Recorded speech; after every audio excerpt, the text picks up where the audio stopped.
Hi சொந்தங்களே, எப்படி இருக்கீங்க? ஸோ இன்னைக்கு என்ன பார்க்க போறோம்னு பார்த்தீங்கன்னா, ஆக்சுவலா ரொம்பவே இம்பார்ட்டன்ட்டான ஒரு விஷயம். என்னன்னு பார்த்தீங்கன்னா, ஏப்ரல் 28 அன்னைக்கு யுஎஸ் டிபார்ட்மெண்ட் ஆஃப் ஸ்டேட் என்ன பண்ணியிருக்காங்கன்னா, வேர்ல்டு வைட் ஃபுல்லா இருக்க அவங்க கான்சுலேட்டுக்கு ஒரு இம்பார்ட்டன்ட்டான ஒரு கேபிள் மெசேஜ் அவங்க வந்து அனுப்பிச்சிருக்காங்க. இது கேபிள் அப்படின்னா என்னன்னு பார்த்தீங்கன்னா, அவங்களுக்குள்ளேயே வந்து கம்யூனிகேட் பண்ணிக்கக்கூடிய ஒரு இம்பார்ட்டன்ட்டான விஷயங்கள் தான் இந்த கேபிள் மூலியமா அனுப்புவாங்க. அதாவது பேர் வந்து கேபிள் அப்படின்னு வச்சிருப்பாங்க. அது வந்து பிரஸ் ரிலீஸ்க்கு வெளியே வந்து அவ்வளோவா வராது. அது இன்டர்னலா தான் இருக்கும். ஆனா இந்த ரிப்போர்ட்டர்ஸ் தான் இருக்காங்க இல்லையா, அவங்களுக்குலாம் வந்து இந்த காப்பி கிடைச்சிரும். அதுக்கப்புறம் என்ன பண்ணுவாங்கன்னா, அதை பார்த்துட்டு அவங்க என்ன பண்ணுவாங்கன்னா, நான் அதை அஃபிஷியலாக பார்த்துட்டேன் அப்படின்னு வந்து ரிப்போர்ட் பண்ணுவாங்க. அந்த மாதிரி இப்போ ஒரு விஷயம் வந்து ரிப்போர்ட் ஆயிருக்கு. அது என்ன அப்படின்னு இந்த வீடியோவில் ஃபுல்லாக பார்க்கலாம் வாங்க.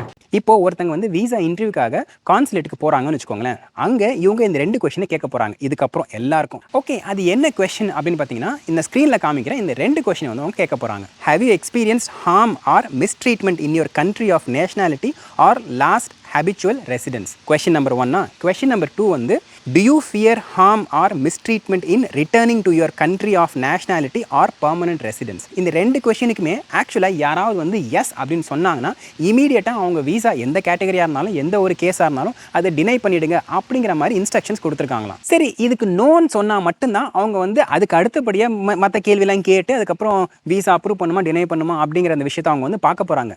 பட் இந்த எஸ் சொல்கிறது என்ன பிரச்சனை அப்படின்னு பார்த்தீங்கன்னா, அங்கே தான் ஒரு இம்பார்ட்டண்டான விஷயம் இருக்குது. ஆக்சுவலாக யூஎஸில் ஒரு சிஸ்டம் இருக்குது. அதுதான் வந்து அசைலம் சீக் பண்ணுறது. நிறைய பேர் என்ன பண்ணுவாங்கன்னா வந்து இந்த மாதிரி சதர்ன் பார்டர் இருக்கு இல்லையா யூஎஸ்க்கு, அங்கே வந்துட்டு அங்கே வந்து இல்லை நாங்கள் வாழ்கிற கண்ட்ரியில் எங்களுக்கு வந்து வாழ்வாதாரமே கிடையாது, நான் போனால் அங்கே வந்து பொலிட்டிக்கல் ப்ராசிக்யூஷன் வந்து நடக்கும், அதனால் எனக்கு வந்து அங்கே வாழ விருப்பம் இல்லை, எனக்கு அமெரிக்காவுக்குள்ளே அசைலம் கொடுங்க அப்படிங்கிற மாதிரி அவங்க வந்து ரிக்வஸ்ட் பண்ண முடியும். அந்த மாதிரி வந்து நிறைய பேர் ரிக்வஸ்ட் பண்ணுவாங்க. அது வந்து ஒரு கன்சர்னாகவே இங்கே இருக்க ஒரு பொலிட்டிக்கல் சிஸ்டமில் இருந்துகிட்டு இருக்கு. ஏன்னா ஒரு அளவுக்கு அதிகமான மக்கள் வர்றாங்க அப்படின்னும் போது ஒரு சிஸ்டம் வந்து கரெக்டாக ஃபங்க்ஷன் ஆகணும். நீங்கள் ஒரு பர்டிகுலர் குரூப் ஆஃப் மக்கள் வந்து அதிகமாக வராங்கன்னு வச்சுக்கோங்களேன், அது வந்து நிறைய அந்த இம்பேலன்ஸ் ஆகும் அப்படிங்கிறதுனால ஒரு லிமிட்டில் வச்சிருப்பாங்க. ஆனால் இப்போ என்ன ஆகுதுன்னு பார்த்தீங்கன்னா, இந்த மாதிரி சதர்ன் பார்டரில் வந்து அசைலம் சீக் பண்ண வராங்க இல்லையா, அதே மாதிரி நிறைய பேர் என்ன பண்ணுறாங்கன்னு பார்த்தீங்கன்னா, ஃபஸ்ட்டு வரும்போது லீகலாக வருவாங்க யூஎஸ்குள்ளே.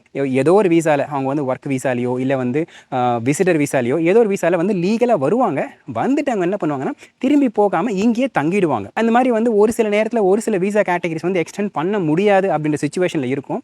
அந்த மாதிரி இருக்கிற வீசா கேட்டகரிஸ் என்ன பண்ணுவாங்கன்னா, அவங்க வந்து இல்லை நான் வந்து என் கண்ட்ரிக்கு திரும்பி போக முடியாது, எனக்கு இந்த பிரச்சனைகளாக இருக்குது அப்படிங்கிற மாதிரி அவங்க என்ன பண்ணுவாங்கன்னா பொலிட்டிக்கல் அசைலமிங் வந்து சீக் பண்ணுவாங்க. அந்த பண்ணும்போது அவங்க மெயினாக சொல்லக்கூடிய ஒரு விஷயம் என்னென்னா, நான் திரும்பி என்னோடய தாய் நாட்டுக்கு போனால் எனக்கு வந்து பிரச்சனை, அங்கே வந்து பொலிட்டிக்கல் ப்ராசிக்யூஷன் இருக்குது, நான் அங்கே போனால் எனக்கு வந்து உயிருக்கே ஆபத்து அப்படிங்கிற மாதிரி அவங்க சொல்லி தான் இங்கே வந்து அசைலம் ப்ராசஸை ஸ்டார்ட் பண்ணுவாங்க. இப்போது இந்த இடத்துல தான் அந்த 2 கொஸ்டினை கேட்டு இங்கே வந்து செக் வைக்கிறாங்க. சரி, அது என்ன செக் அப்படின்னு பார்த்தீங்கன்னா, இப்போது ஒருத்தங்க வந்து விசா இன்டர்வியூக்காக கான்சுலேட்டுக்கு போகிறாங்கன்னு வச்சுக்கோங்களேன். அங்கே இவங்க இந்த 2 கொஸ்டினை கேட்க போகிறாங்க. இதுக்கப்புறம் எல்லாருக்கும் அந்த கொஸ்டினை கேட்கும்போது அவங்க எஸ் அப்படின்னு சொல்லிட்டாங்கன்னா உடனே வந்து விசா கேன்சல், அவங்களுக்கு வந்து எந்த ப்ராசஸும் கிடையாது, அதோட டன். ஆனால் அவங்க நோ அப்படின்னு சொல்லிட்டு அதுக்கப்புறம் அவங்க வந்து இங்கே வராங்க, யூஎஸ்க்கு வராங்கன்னு வச்சுக்கோங்களேன், விசா வாங்கிட்டு இங்கே வந்துட்டு ஏதோ ஒரு காரணத்தினால இல்லை என்னால் திரும்பி போக முடியாது என் தாய் நாட்டுக்கு, ஏன்னா அங்கே போனால் எனக்கு வந்து உயிருக்கே ஆபத்து அப்படின்னு அவங்களால சொல்ல முடியாது.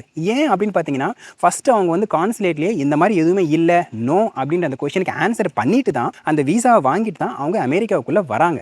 வந்துட்டு திருப்பி நீ வந்து மாற்றி பேச முடியாது. ஏன்னா நீங்கள் ஃபஸ்ட்டு யூஎஸ் கான்சுலேட் நீங்கள் அட்டென்ட் பண்ணுறீங்க இல்லையா, அந்த இடத்துல கேட்குற எல்லா கேள்வியும் லீகலாக பைண்டிங், விச் மீன்ஸ் சார் நீங்கள் அங்கே போய் சொல்லக்கூடாது. அப்படி போய் சொல்லிட்டீங்க அப்படின்னாலே அதுவே வந்து உங்களை டீபோர்ட் பண்ணுறதுக்கு ஒரு அஃபிஷியல் கிரவுண்டு. இதில் எந்த அளவுக்கு ஈஸி அப்படின்னு பார்த்தீங்கன்னா, நீங்கள் இமிகிரேஷன் ஜட்ஜு கூட வந்து நீங்கள் பார்க்கணுன்னு அவசியம் கிடையாது. இந்த கவர்மெண்ட் வந்து நீ வந்து அப்ளிகேஷன்லேயே போய் சொல்லிட்ட, அதனால் உன்னை வந்து நாங்கள் டீபோர்ட் பண்ணுறோம் அப்படின்னு அவங்க ஈஸியாக பண்ணிட முடியும். ஸோ இந்த ப்ராசஸை வந்து செக் வைக்கணும் அப்படிங்கிறதுக்காக இந்த கொஸ்டின் வந்து கேட்குறாங்க. சரி, இப்போ இது எந்தெந்த விசா கேட்டகரிக்கெல்லாம் கேட்க போகிறாங்க அப்படின்னு பார்த்தீங்கன்னா, எல்லா விசா கேட்டகரிக்கும், அண்ட் இது கண்ட்ரி ஸ்பெசிஃபிக் கூட கிடையாது, எல்லா கண்ட்ரிக்கும். எப்படி அந்த கேபிளில் மென்ஷன் பண்ணியிருக்காங்க அப்படின்னா, இந்த மாதிரி யூஎஸ் ஸ்டேட் டிபார்ட்மெண்ட்லேருந்து ஆல் கான்சுலேட் எல்லாருக்குமே வித் இமீடியட் எஃபெக்ட் அப்படிங்கிற மாதிரி மென்ஷன் பண்ணியிருக்காங்க. விச் மீன்ஸ் சார் இப்போ நீங்கள் நாளைக்கே வந்து நீங்கள் கான்சுலேட் இன்டர்வியூ அட்டென்ட் பண்ணுறீங்கன்னு சொன்னால் திடீர்னு இந்த கேள்வி கேட்கலாம். உங்களுக்கு வந்து இது கொஞ்சம் வித்தியாசமாக இருக்கே, நான் ஒரு H1Bக்கோ இல்லை வந்து நான் B1 B2 விசாக்கோ போகிறேன், இந்த கேள்வி வந்து கொஞ்சம் வித்தியாசமாக இருக்கே அப்படின்ற மாதிரி அது ஏதோ ஒரு ஆமாங்க அப்படின்னு சொல்லிட்டீங்கன்னு வச்சுக்கோங்களேன், அங்கே வந்து பிரச்சனையாயிடும். அது கொஸ்டின் என்ன அப்படின்னு கரெக்டாக தெளிவாக புரிஞ்சுக்கிட்டு சொல்லணும். நம்ம வந்து சாதாரணமாக ஆமாம் இந்த இப்போ வந்து ஒரு பொலிட்டிக்கல் சிஸ்டம் போயிட்டு தான் இருக்குது, ஒரு பார்ட்டிக்குள்ளே வந்து சின்ன சின்ன தகராறு போயிட்டு தான் இருக்குது, ஆமாம் இங்கே பிரச்சனை இருக்குது அப்படிங்கிற மாதிரி நினச்சக்கூடாது. அவங்க கேட்குற அந்த கான்டெக்ட் என்னன்னு கரெக்டாக தெளிவாக புரிஞ்சுக்கிட்டு அது பதில் சொன்னாதான் உங்களுக்கு அடுத்த ப்ராசஸ்க்கே போகும். இல்லைனா அந்த இடத்துல ரிஜெக்ட் பண்ணி அவங்க வந்து அனுப்பிச்சிருவாங்க. அப்படிதான் அந்த கேபிள் வந்து மென்ஷன் பண்ணியிருக்காங்க. சரி, இதனால் ஏதாவது பெரிய பாதிப்பு இருக்கான்னு கேட்டிங்கன்னா, எனக்கு தெரிஞ்சு யாருக்கு பாதிப்பு இருக்கும் அப்படின்னு பார்த்தீங்கன்னா, தாய்நாட்டுக்கு திரும்பி போக முடியாத ஒரு சூழ்நிலையில் இருக்கிற மக்களுக்கு உண்மையாகவே ஒரு பாதிப்பு இருக்கும். ஆனால் எத்தனை பேர் இந்த மாதிரி இந்தியாவிலேருந்து வரவங்க உண்மையாகவே வந்து இந்தியா டேஞ்சராக இருக்குது, என்னால் அங்கே போனால் வந்து என் உயிருக்கே ஆபத்துன்னு சொல்லக்கூடிய சுச்சுவேஷன் இருக்குன்னு பார்த்தீங்கன்னா ரொம்பவே கம்மி தான். அதனால் இது வந்து நிறைய மக்களை வந்து அஃபெக்ட் பண்ணாது அப்படிங்கிறது தான் ஒரு நிதர்சனமான உண்மை. இது இப்போ யாரை வந்து டார்கெட் பண்ணியிருக்காங்க அப்படின்னு பார்த்தீங்கன்னா, ஏதோ ஒரு வகையில் ஒரு வீசாவை வாங்கிட்டு நம்ம உள்ளே வந்துட்டு இங்கே இருந்துடலாம், இங்கே வந்து அசைலம் சீக் பண்ணிட்டு நம்ம இங்கே இருந்துடலாம் அப்படின்னு பிளான் பண்ணிட்டு வராங்க இல்லையா, அவங்களுக்கு ஒரு பெரிய செக் ஆகிடும். ஏன்னா இதுக்கப்புறம் நீங்கள் லீகல் வீசாவில் உள்ளே வந்துட்டீங்கன்னா உங்களால் வந்து அசைலம் சீக் பண்ண முடியாது. இந்த கேள்வி நீங்கள் முதல்ல சொல்லியிருந்தீங்கன்னா சீக் பண்ண முடியாது. அந்த மாதிரி தான் அவங்க அந்த ஃப்ரேம் கொண்டு போகிறாங்க. இது இன்னும் எந்த அளவுக்கு இம்ப்ளிமெண்ட் பண்ணுவாங்க அப்படிங்கிறது நம்ம போக போக தான் தெரியும். ஸோ இப்போ லீகல் விஷயத்தை வந்து அவங்க எனக்கு தெரிஞ்சு முக்கால்வாசி இதை வந்து இந்த லூப் ஹோலை அடைச்சிட்டாங்க அப்படின்னு தான் எனக்கு தோணுது.